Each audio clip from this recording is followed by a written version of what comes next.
Hi, my name is Emma McDonough, and for my individual case study analysis, I chose When You Wish Upon a Star. Disney ABC puts corporate values first in canceling Roseanne. So first, a quick introduction. Roseanne was a sitcom that originally ran on ABC from 1988 to 1997. The show was created by Roseanne Barr. The show bears her name. She plays the central character, the mother, the matriarch of the family. And it follows this family as they just try to live in middle-class, suburban Midwest. Just follows their daily struggles. They're a very working-class, blue-collar family. And it spoke to a lot of people who were experiencing those same kind of troubles at the time. And then a little bit of background on ABC and Disney. ABC is the American Broadcasting Company. And they merged with Disney back in February of 1996, so actually during the original run of the show.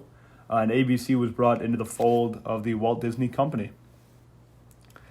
So research, the case study does a lot of research, but I've broken it down into three main areas. So the first main area is the research on Disney Corporation, and it starts off with their with Disney's mission statement, which is the mission of the Walt Disney Company is to be one of the world's leading producers and providers of entertainment and information.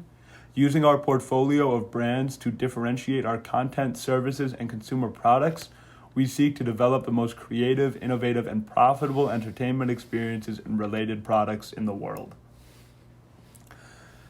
They've also received, the case study also offers up the numerous accolades that Disney has received in terms of their reputation and corporate social responsibility. For example, the Reputation Institute ranked it number 5 among all companies in its global Track 100.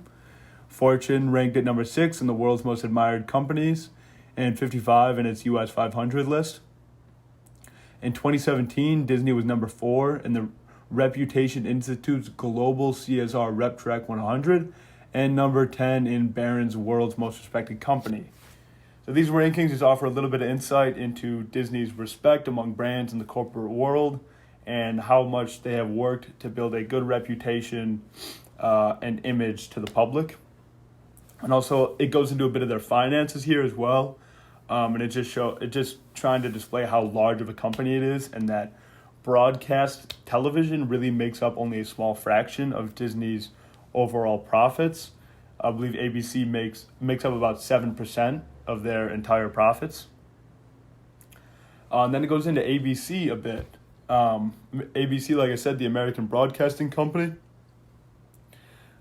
They don't have a listed mission statement or listed corporate values, but the case study does do a bit of research that offers some insight into what their corporate values are. For example, Disney ABC Television Group President Ben Sherwood sent an email to his employees the day after Roseanne's cancellation, in which he gave an insight to their values, where he said, "The last 24 hours has been a powerful reminder of the importance of words in everything we do, online and on the air, and the responsibility of using social media and all of our programs and platforms with careful thought, decency, and consideration. In the end, it came down to choosing what's right and upholding our values of inclusion, tolerance, and civility."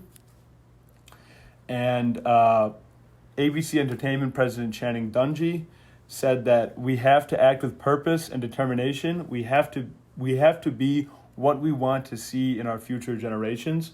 And that statement was given at the 2018 Women in Film Crystal and Lucy Awards. So that was a public event that she spoke at where she said that. And those kind of quotes just give a little bit of an insight into their corporate values. And ABC at the time was struggling a bit to fill out their comedy television lineup. They had had some success with dramas such as The Bachelor, Grey's Anatomy, Good Doctor, but they were lacking in the comedy space a bit as they were trying to compete with competitor NBC. Roseanne, back in the day, was one of their number one comedy shows and still was considered one of the number one comedy shows of all time. It was incredibly popular during its run, with seasons 1 and 2 being considered the number one comedy show at the time. So Roseanne had a big legacy at ABC. And it does go into Roseanne Barr herself as well, this research.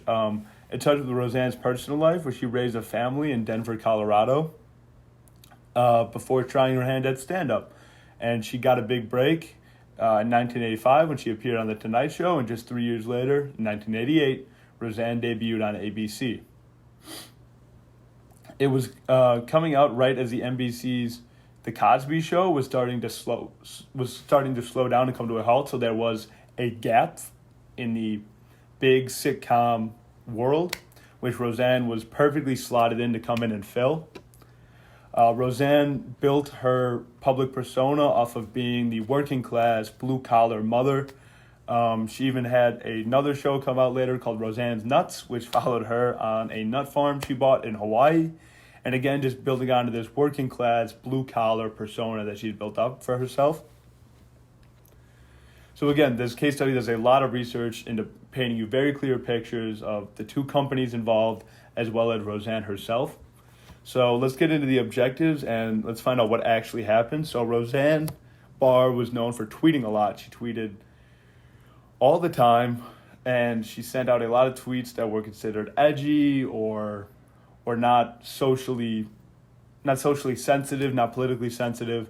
And it all kind of came to a head when on May 29th at 1:45 in the morning, she sent out a tweet that said, "Muslim Brotherhood and Planet of the Apes had a baby equals VJ." VJ is standing for Valerie Jarrett, who was a black woman and former senior advisor to President Barack Obama. She was also born in Iran. So this tweet was very clearly racist and Islamophobic towards Valerie Jarrett. And this was all being escalated by the election of Donald Trump in 2018 and the heightened socio-political tension of the time. So immediately it blew up, it caught fire. People were very upset online. And so ABC was on the hot seat to respond to this. They needed to respond in a timely, clear, and effective manner. Timely because the internet moves quick, and they were very upset about this right away. And it needed to be clear. It needed to be clear because on a platform like Twitter, there is a lot of room for misinterpretation. There's only a certain number of letters and words you're allowed to put out in a statement. And so you want to make sure that your message gets across without confusion. And it needed to be effective. You needed to effectively remove ABC from that narrative and that kind of language. So what ABC decided to put out was at 10:06 a.m., just not even 9 hours later. And while Roseanne had already apologized for this at about 7:30 in the morning, ABC put out this statement. Statement by Channing Dungey, President, ABC Entertainment, issued on May 29, 2018. Roseanne's Twitter statement is abhorrent, repugnant, and inconsistent with our values, and we have decided to cancel her show. So right away, it's a cold cut. They are done with Roseanne. They are done with the show. They're canceling it, pulling the plug, even though it was in the middle of, it had already been greenlit and renewed for a season 2, and it was in the middle of being written. They pulled the plug. The public reaction was very positive. Bob Iger, Disney CEO, was quick to respond, praising the statement. The NAACP praised Dungey in the statement. Other Roseanne cast members were on board.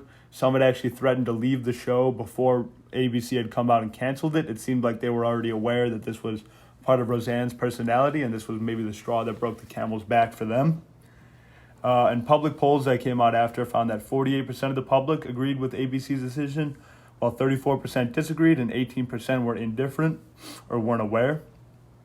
And I think that is, although it's only 48% agreed, that's for canceling a beloved show so quickly. Those are great numbers, and that's a great response, maybe the best you could ask for in a situation like that. So let's get into the programming a bit here. The strategy here was, ABC's strategy was they needed a timely response that would maintain ABC and Disney's brand image and corporate values. They needed to very clearly create that separation. We don't believe that. We are not associated with that type of language and disrespect. So I believe they did that. And the tactics was they needed to distance themselves from Barb, and they did so by canceling the show. That shows that they want nothing to do with that kind of language. And then the immediate response on the same platform as Barr's original statement allowed their message to get across very clearly. And doing it on the same platform allowed for them to immediately join that conversation. They weren't removed from it. They were right in the middle of it where this conversation was being held, still on Twitter. And also allowed them to speak directly to the public and let them know exactly what ABC was thinking. So evaluation, financial effects that we're seeing, Disney stock fell 2.5% day of. But that's really negligible in the long term for Disney. It bounced back within 2 days. It had already made up that 2.5% and then some.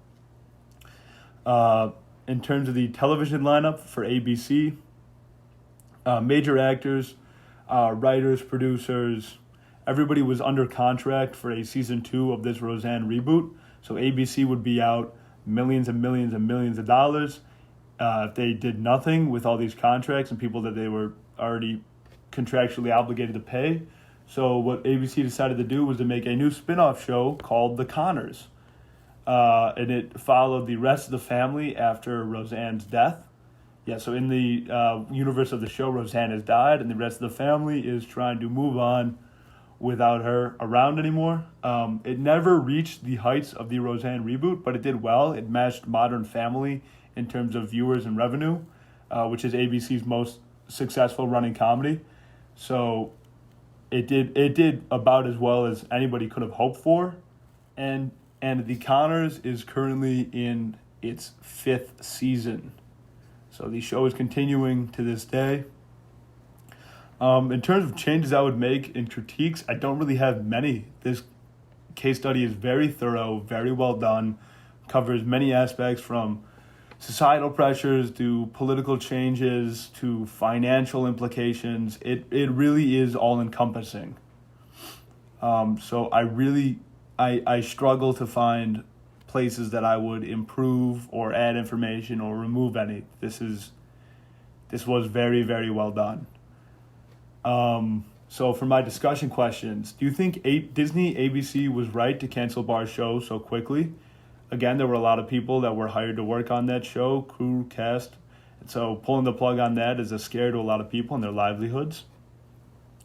Do you think that the financial impact is representative of the public sentiment towards the situation? Do you think people were more upset than that little temporary 2.5% dip showed, or not? What would you have done differently in this situation? Is there any way you would have acted differently than from what ABC did? And then what page principles did you see on display in this case study? Thank you very much.